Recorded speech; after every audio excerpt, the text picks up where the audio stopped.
চন্দনপুর গ্রামে এক ধার্মিক জমিদার ছিলেন। তিনি সাধু ও ধর্মী মানুষদের খুবই সমীহ করতেন।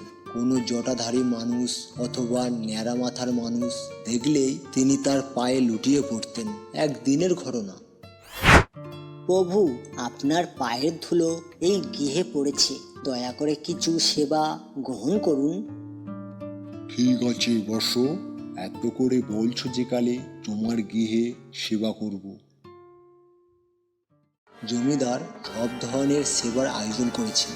এত আয়োজন দেখে সাধু মনে মনে ভাবলেন, বাহ, ভালো ভক্ত পাওয়া গেল। এবার থেকে এখানেই থাকার ব্যবস্থা করতে হবে। এরপর থেকে জমিদারের বাড়িতে থাকা শুরু করেন। দুবেলা পেট পুড়ে খায় আর জমিদারকে ধর্মের উপদেশ শোনান। জমিদার তার বাগান বাড়িতে একখানা ঘর তৈরি করে দিলেন সাধুর থাকার জন্য। এইভাবে খেয়ে খেয়ে সাধু খুব মোটাসোটা হয়ে গেল। এইভাবে 1 বছর কেটে গেল। গ্রামে চোর ডাকাতের উপদ্রব বেড়েই গেল। জমিদার ভাবতে লাগলো, গ্রামে খুব চুরি ডাকাতি বেড়েছে।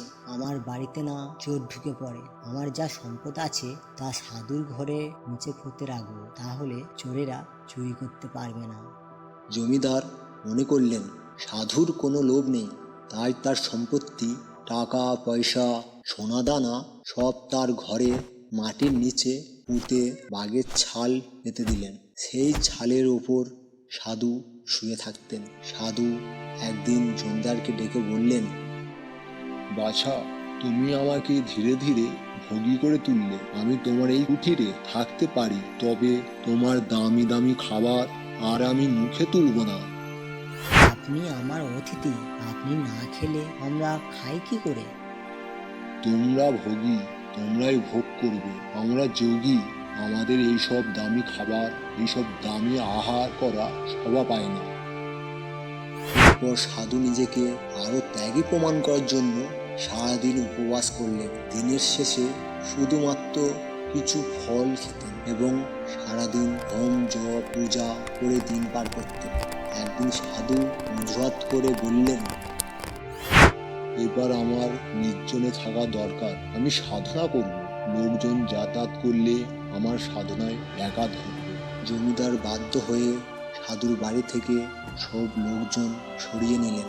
বেশ কিছুদিন পর সাধু বললেন,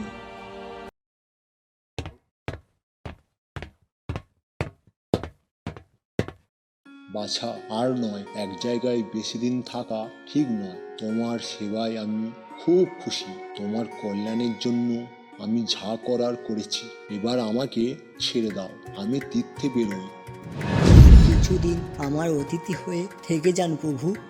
আমাকে বিদ্যা দিয়ে যান, যে বিদ্যা মানুষকে মহান করে তুলবে। আপনার মতো ত্যাগী হবে। ঠিক আছে, তোমাদের সেই বিদ্যা দান করে যাব। সাধু জমিদার এবং জমিদারের বউকে বিদ্যা দান করলেন। তার জন্য প্রণামী দিতে গেলেন জমিদার, তা তিনি গ্রহণ করলেন না। বললেন, আমি চার্জলহীন সর্বত্যাগী সাধু, এইসব নিয়ে কি করব? তুমি দিন দুঃখীদের দান করে দিও, তোমার পুণ্য লাভ হবে। পরের দিন সূর্য ওঠার আগেই সাধু তীর্থে যাত্রা করে।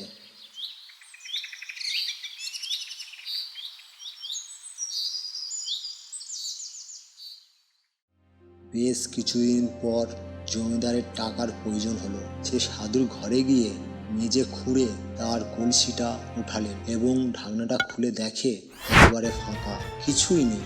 জমিদার বুঝতে আর বাকি রইল না। সে বুঝলো ওটা যোগী নয়, ভোগী ছিলেন।